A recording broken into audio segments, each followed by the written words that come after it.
اعوذ باللہ من الشیطان الرجیم بسم اللہ الرحمن الرحیم شجرہ نسب حضرت علی علیہ السلام۔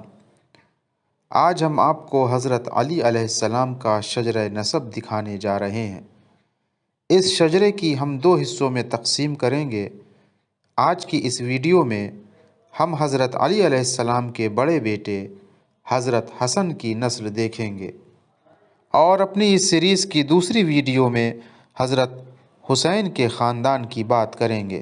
ہم پوری کوشش کریں گے کہ آپ کے سامنے ایک جامع شجرہ پیش کیا جائے، اور اگر ہم سے کوئی غلطی ہو بھی جائے تو ہم اللہ سے معافی کے طلبگار ہوں گے۔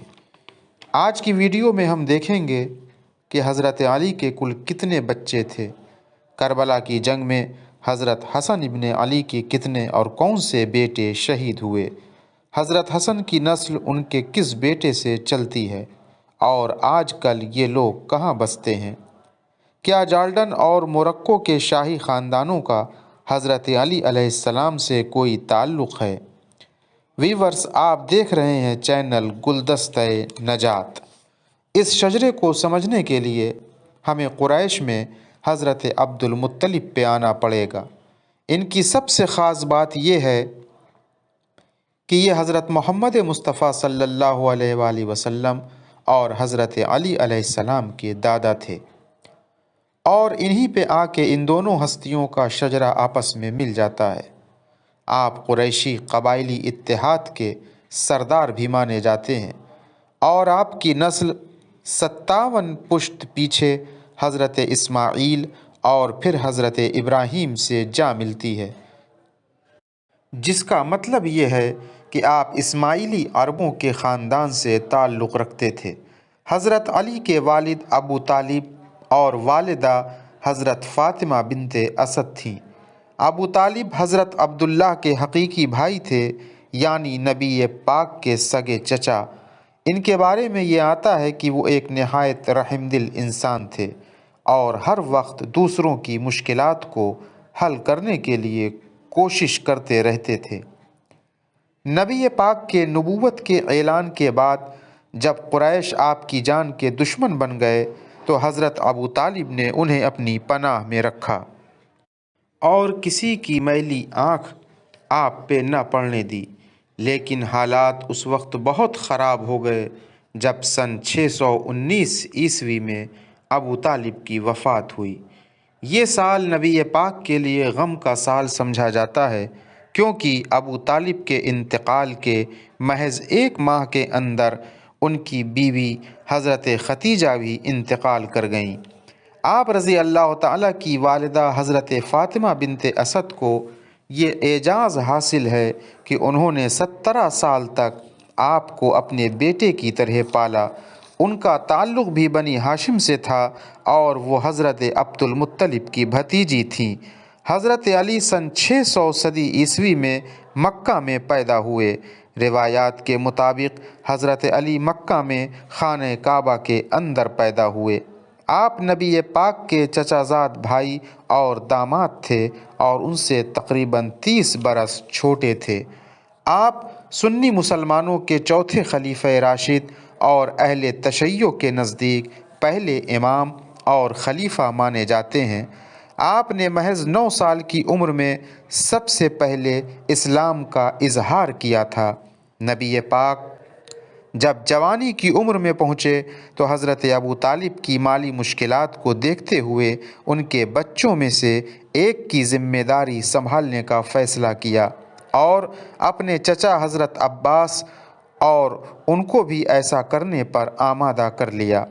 چنانچہ حضرت عباس نے حضرت جعفر اور آپ صلی اللہ علیہ وسلم نے حضرت علی کی پرورش کا ذمہ لے لیا۔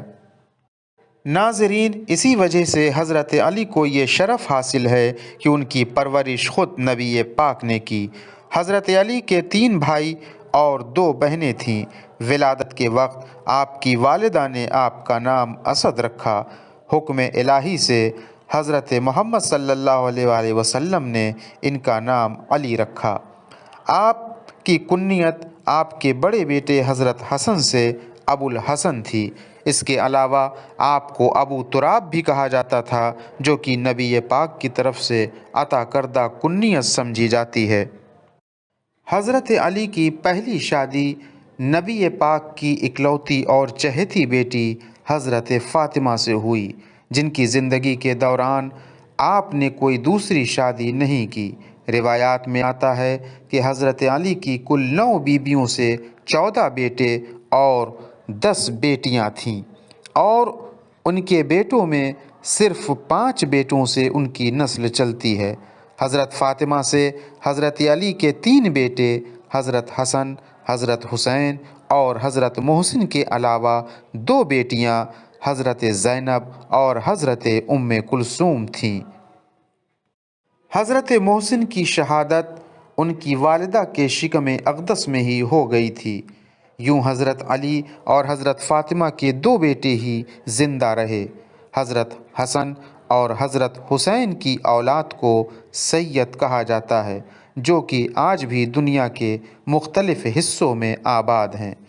ویورز، جہاں تک حضرت حسن کی بات ہے تو وہ حضرت علی اور حضرت فاطمہ کے بڑے بیٹے تھے اور اسلام کے شروعاتی دور کی انتہائی اہم شخصیت سمجھے جاتے ہیں۔ آپ سن 625 عیسوی یعنی ہجرت کے تیسرے سال مدینے میں پیدا ہوئے۔ حکم الہی سے ان کا نام نبی پاک نے حسن رکھا۔ آپ سنی مکتب فکر کے 5ویں خلیفہ جبکہ اہل تشیع کے دوسرے امام مانے جاتے ہیں۔ مباہلے کے موقع پہ جب نجران کے عیسائیوں کے خلاف نبی پاک اپنے اہل بیت کو لے کے نکلے تو حضرت حسن بھی ان میں شامل تھے۔ ان کے علاوہ آپ نبی پاک کے ساتھ حضرت علی، حضرت فاطمہ، حضرت حسین بھی شامل تھے۔ اپنے والد اور خلیفہ حضرت علی کی شہادت کے بعد مسلمانوں نے انہیں 5واں خلیفہ منتخب کر لیا، جو تقریباً 6 ماہ تک مسلمانوں کے خلیفہ رہے۔ چونکہ مسلمان ایک خانہ جنگی یا پہلے فتنے میں مبتلا تھے، حاکم شام معاویہ حضرت علی میں کئی جنگیں بھی ہو چکی تھیں، تو اس خانہ جنگی کے خاتمے کے لیے سن 661 میں حضرت حسن اور معاویہ کے درمیان ایک معاہدہ ہوا، جس کے نتیجے میں مسلمانوں میں فتنے کا خاتمہ ہوا۔ معاہدے کے مطابق معاویہ اپنی زندگی میں شام کا حاکم رہے گا اور اپنا جانشین کسی کو نہیں بنائے گا۔ سن 670 عیسوی میں امام حسن اپنے انتقال تک مدینے میں رہے۔ ان کے انتقال کے وقت ان کی عمر محض 45 سال تھی، اور مورخ یہ لکھتے ہیں کہ انہیں ان کی زوجہ نے زہر دیا۔ ویورس، جہاں تک حضرت حسن کی اولاد کی بات ہے تو مختلف کتب میں ان کی اولاد کی مختلف تعداد آتی ہے، چنانچہ اس بارے میں کچھ حتمی طور پر نہیں کہا جا سکتا کہ ان کی کل کتنی اولاد تھی۔ تاہم کربلا کے موقع پہ ان کے